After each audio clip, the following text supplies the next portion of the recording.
જો પેશાબ અચાનક બંધ થઈ જાય તો શું કરવું? 55 વર્ષ વટાવી ચૂકેલા ખાસ સમય કાઢીને વાંચજો સાહેબ. આ અનુભવ છે 70 વર્ષના ઈએનટી નિષ્ણાત અને જાણીતા એલોપેથી ડોક્ટરનો.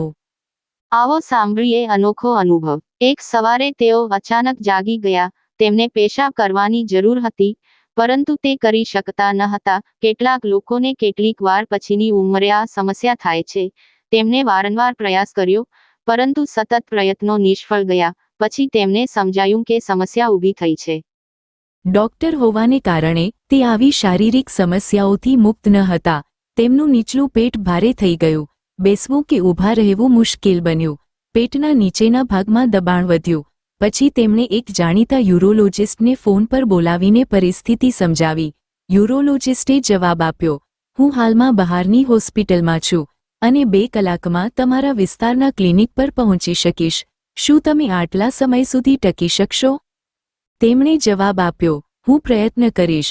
તે જ સમયે તે બાળપણની અન્ય એલોપેથિક મહિલા ડોક્ટરના ધ્યાન પર આવ્યું. ખૂબ જ મુશ્કેલીથી તેણે તેમના મિત્ર ડોક્ટરને પરિસ્થિતિ વિશે જણાવ્યું.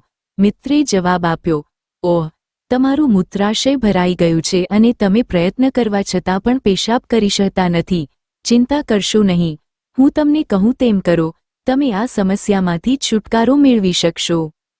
અને તેણે સૂચના આપી, સીધા ઊભા રહો અને વારંવાર જોરશોરથી કૂદકો કૂદતી વખતે બંને હાથ ઊંચા રાખો, જાણે કે તમે ઝાડ પરથી કેરી તોડી રહ્યા હો. આ 10-15 વખત કરો. વૃદ્ધ ડોક્ટરે વિચાર્યું, શું હું ખરેખર આ પરિસ્થિતિમાં કૂદી શકીશ? સારવાર થોડી શંકાસ્પદ લાગતી હતી. તેમ છતાં ડોક્ટરે પ્રયાસ કર્યો. 3-4 વાર કૂદકા માર્યા પછી તેને પેશાબ કરવાની ઈચ્છા થઈ અને તેમને રાહત થઈ. તેમણે ખુશીથી તેના મિત્ર ડોક્ટરનો આટલી સરળ રીતે સમસ્યા ઉકેલવા બદલ આભાર માન્યો. નહીંતર તેને હોસ્પિટલમાં દાખલ થવું પડત. મૂત્રાશયના પરીક્ષણો, ઇન્જેક્શન, એન્ટીબાયોટિક્સ વગેરે, તેમજ કેથેટ્રાઇઝેશન સાથે તેના અને તેના નજીકના અને પ્રિયજનો માટે માનસિક તાણ સાથે લાખોનું બિલ આવત. કૃપા કરીને વરિષ્ઠ નાગરિકો સાથે શેર કરો.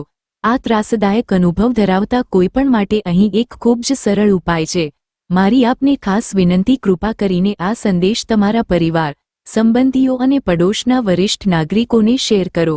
વાંચ્યા પછી આગળ મોકલવા જેવું લાગે તો જરૂર મોકલો. આ વાત ગમી હોય તો લાઇક કરશો, ચેનલને સબસ્ક્રાઇબ કરશો.